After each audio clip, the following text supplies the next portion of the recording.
I never thought I'd be that guy, the one who finds out his wife has been screwing around behind his back. But life throws you curveballs, and sometimes you're just standing there, blindsided, wondering how everything went so wrong so fast. Her name was Lisa, or at least that's what I called her. We'd been together for 8 years, married for 6, and I thought we had a pretty solid life. 2 kids, a cozy house in the suburbs, decent jobs, the usual routine. I was never a perfect husband, but I tried. I was faithful, supportive, and I thought she was too. That's why I never saw the signs before. But then about 2 months ago, things started to change. It was subtle at first. She became more irritable, snapped at me over small things, and started working late more often. I figured she was stressed, maybe overwhelmed with work, or maybe she was just tired from parenting and the daily grind. Still, I didn't push her. We had our fair share of arguments, but I thought that was normal. Then she started canceling plans with friends, saying she was too busy or too tired. I didn't push on that either. I trusted her. I mean, she was my wife, the mother of my children. How could I not? But then came the night I found out everything was a lie. It was a Tuesday night and I was in the hospital. I'd been battling some health issues, nothing major, just a lot of tests, fatigue, and the usual doctor visits. I was admitted briefly, and Lisa said she'd be there with me, holding my hand, the usual support. But she didn't show up that night.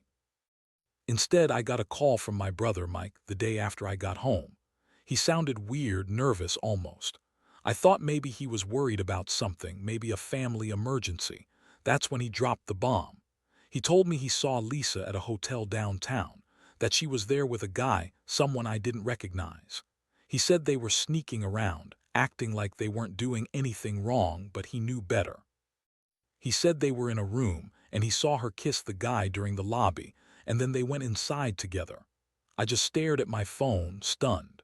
How could my wife do this while I was fighting for my life in that hospital bed? How could she betray me like that?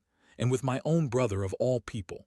It was like a punch to the gut, 1,000 shards of glass slicing through my chest at once. I remember sitting there trying to process what I just heard. My mind was racing. Did I miss signs? Was I blind? I trusted her, and now I felt like a fool. I didn't even know how to confront her. The rage, the hurt, the betrayal, it all hit me at once. I couldn't sleep that night, my mind replaying everything over and over. Lisa was supposed to be my partner, my best friend, the person I shared everything with. And she was out there cheating on me, lying to my face while I was barely holding on to my own life. I felt sick. I felt humiliated. I felt so damn stupid for not seeing it coming. The next morning, I decided I needed answers. I had to confront her. I went to our bedroom where she was lying on the bed, scrolling through her phone like nothing was wrong. She looked up when I entered, that fake smile plastered on her face. I could tell she was trying to act normal, to hide something. I forced myself to speak calmly, but inside I was boiling. I told her I knew about her and Mike, about the hotel, the kiss, everything. Her face twisted and she immediately started lying. She told me it was just sex, that it didn't mean anything, that she was stressed, and that it was a mistake she'd never do again. She claimed they were just drunk, that it was a one-time thing, and that she loved me.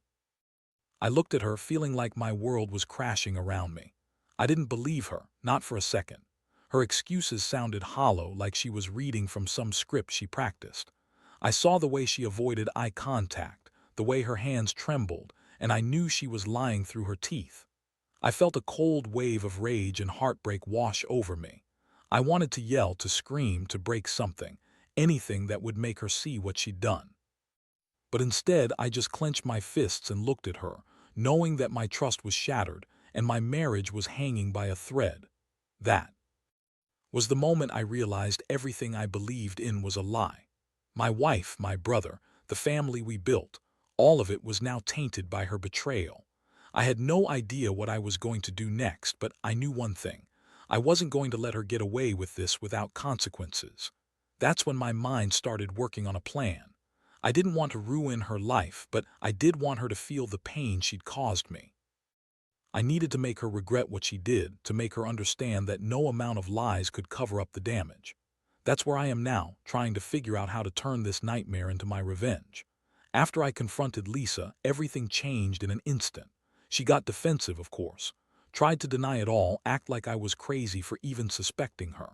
Said she was stressed, that she was sorry, that it was a mistake, like that somehow made it okay.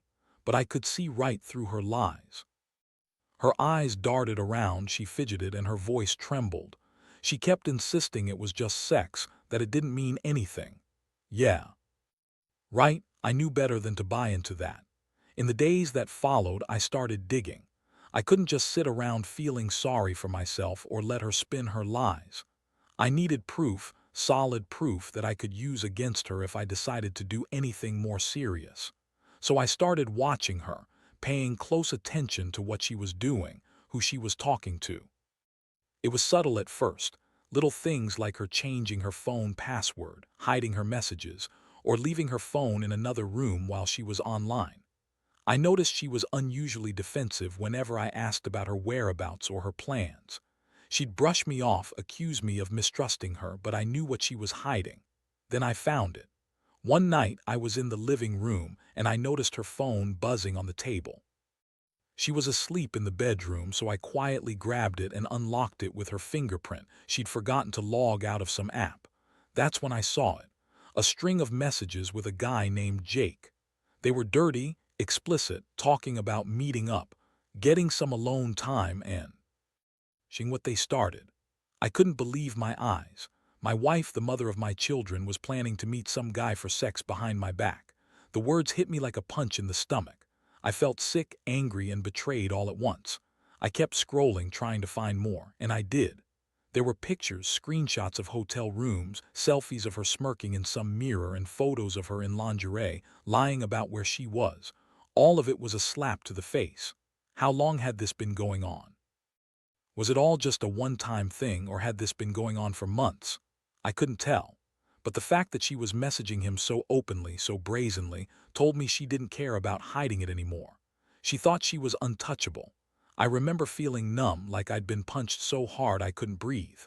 My hands trembled as I looked at her messages, trying to process everything. All the time she'd been cold, distant, irritated. Maybe that was her way of justifying her affair. Maybe she was already planning her escape while I was sick, pretending to care, pretending to love. Me, I felt a strange mix of heartbreak and fury. How dare she do this while I was fighting for my life, lying in that hospital bed? Did she even care about what she was doing to our family? I didn't think so.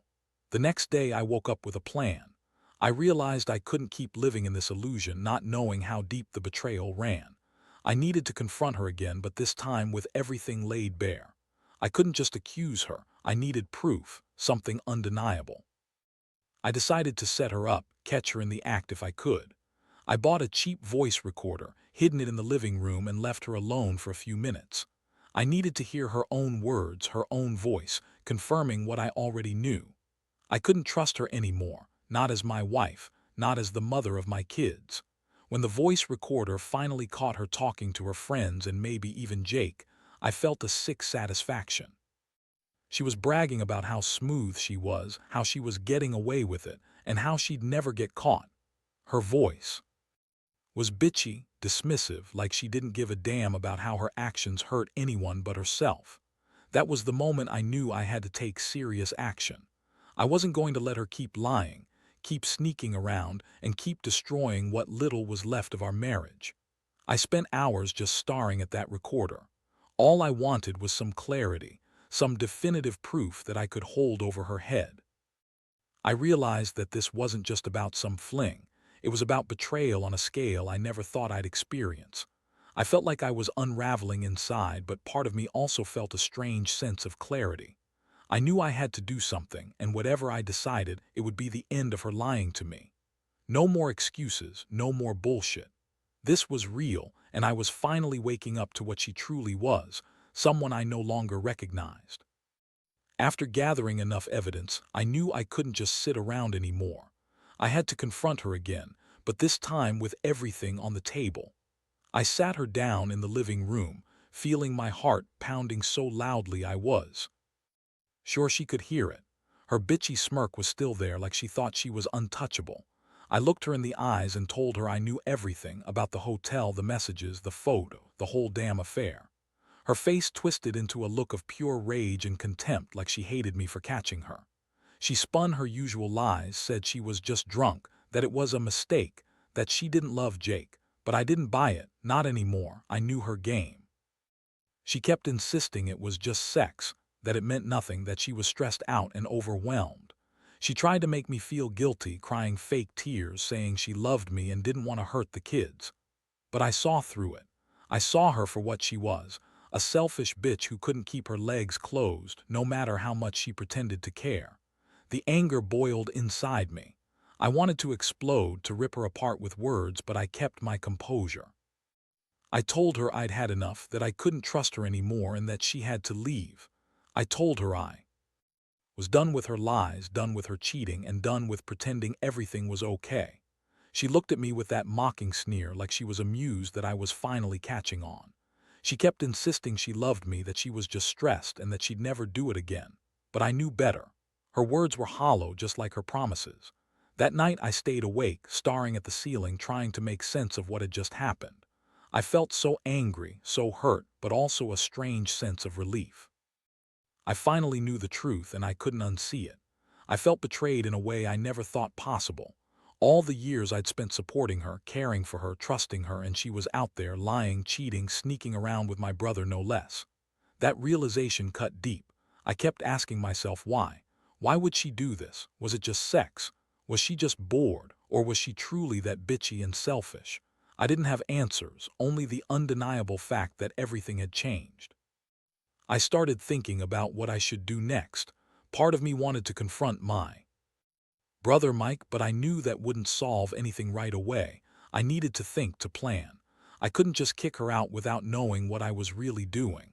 But I also knew I couldn't stay married to her, not after everything I'd uncovered. The trust was gone, dead. She had betrayed me in the worst way, and I wasn't sure I could forgive her even if I wanted to.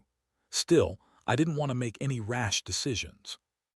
I needed to get some perspective, maybe talk to a close friend or a lawyer, figure out what my options were. But deep down, I knew this was the beginning of the end.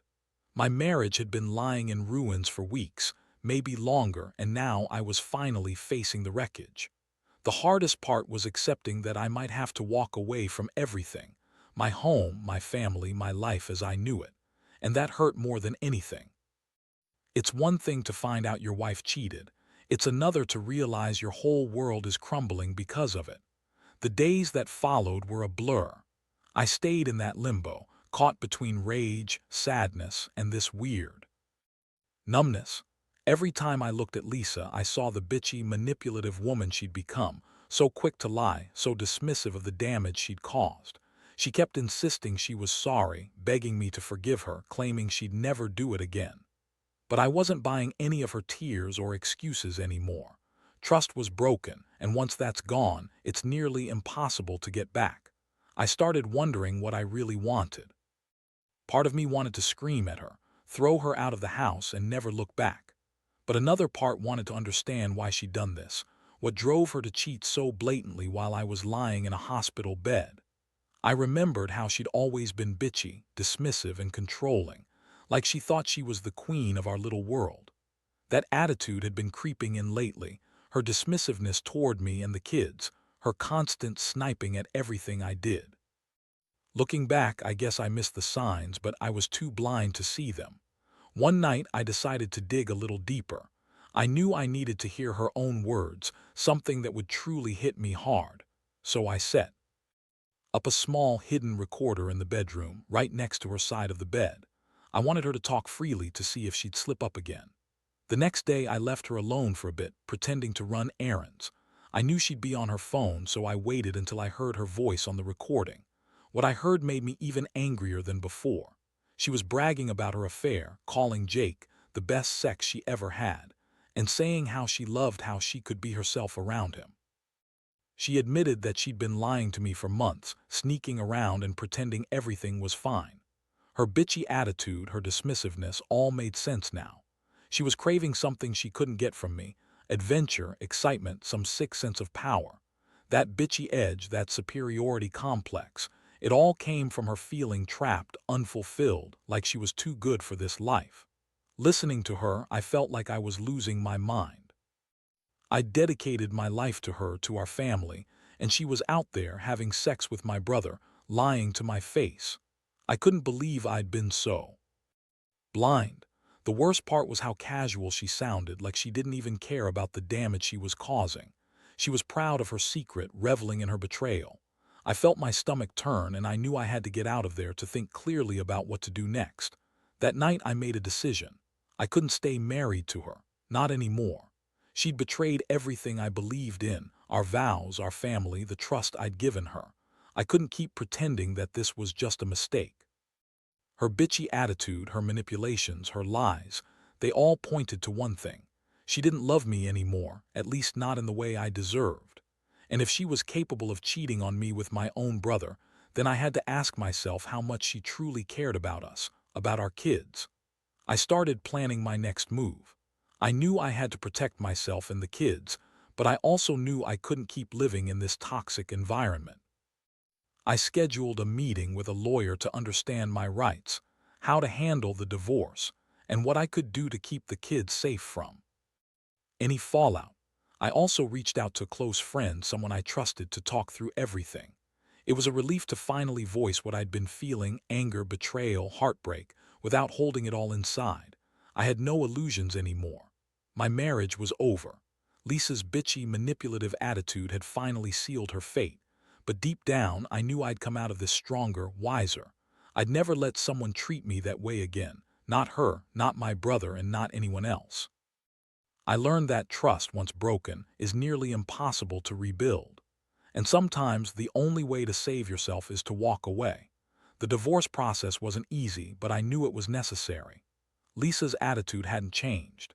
She still acted like she was the victim, crying crocodile tears, trying to make me feel guilty for ruining everything. She kept insisting she loved me, that she'd change, that it was all a mistake, as if her bitchy attitude somehow made her the victim in all this. I just looked at her and thought about her affairs, her lies, and her bitchy, dismissive way she'd always carried herself. I couldn't stay married to her anymore, not after what I found out. The hardest part wasn't even the legal stuff. It was knowing I had to let her go, knowing she'd probably try to claw her way back into my life in some manipulative way. I wasn't naive. I knew she'd fight for custody of the kids, try to turn them against me, say I was overreacting. But I'd already made up my mind. I was done with her lying, cheating, and acting like she owned everything. I wanted a clean break. I wanted to rebuild my life without her bitchy attitude poisoning everything. During the separation, I focused on the kids. I stayed firm but fair, making sure they had stability and love. I didn't badmouth Lisa, but I didn't sugarcoat what she'd done either.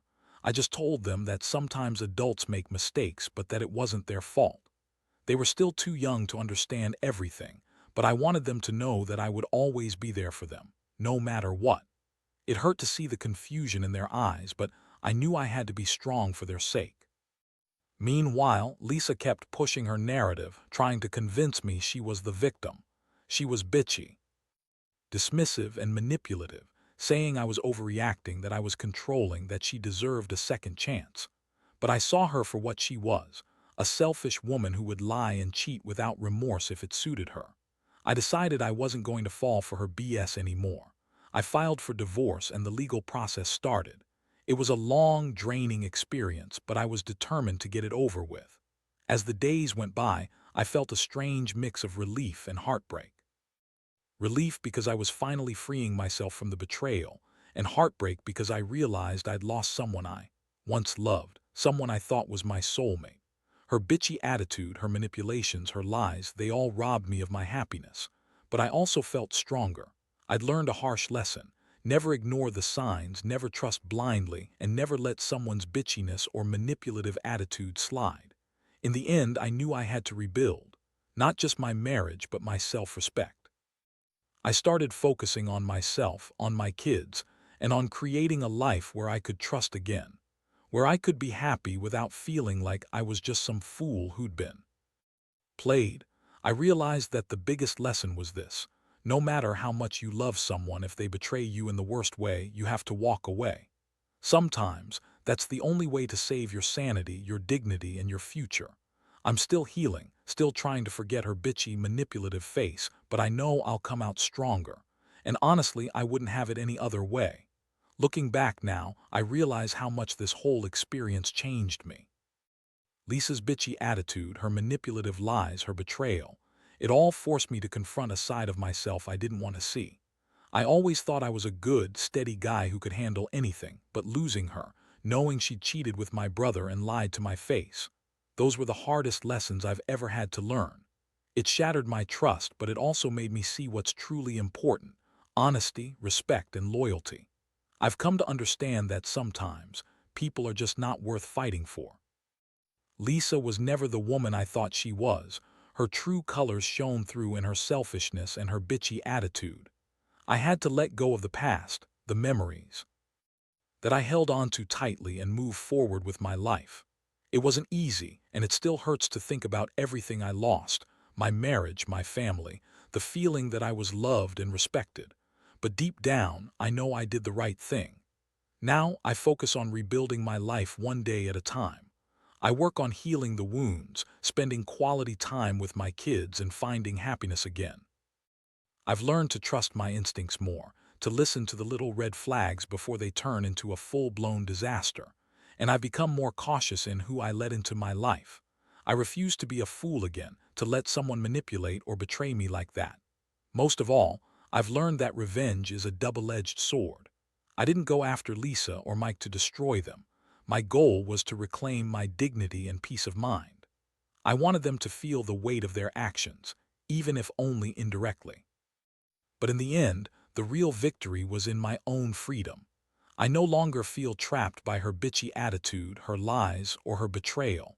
I've taken control of my story, and I'm determined to make it better for myself and my kids. If there's one thing I'd say to anyone in a similar situation, it's this: don't ignore those signs. Don't let someone's bitchy attitude or manipulation slide just because you love them. Trust is fragile. Once broken, it's nearly impossible to repair. And sometimes, the only way to truly save yourself is to walk away. It's not easy, but it's necessary. You deserve honesty, respect, and loyalty. And if you don't get those, then it's better to start over than to stay in a toxic, hurting situation. I'm still healing, still learning, but I know one thing for sure: I'll never let anyone treat me like that again. And I hope anyone reading this understands that you're stronger than you think. You can survive betrayal, and you can come out the other side better. Sometimes, the best revenge is walking away and building a life that respects and values you. That's what I'm doing now, and I finally feel free.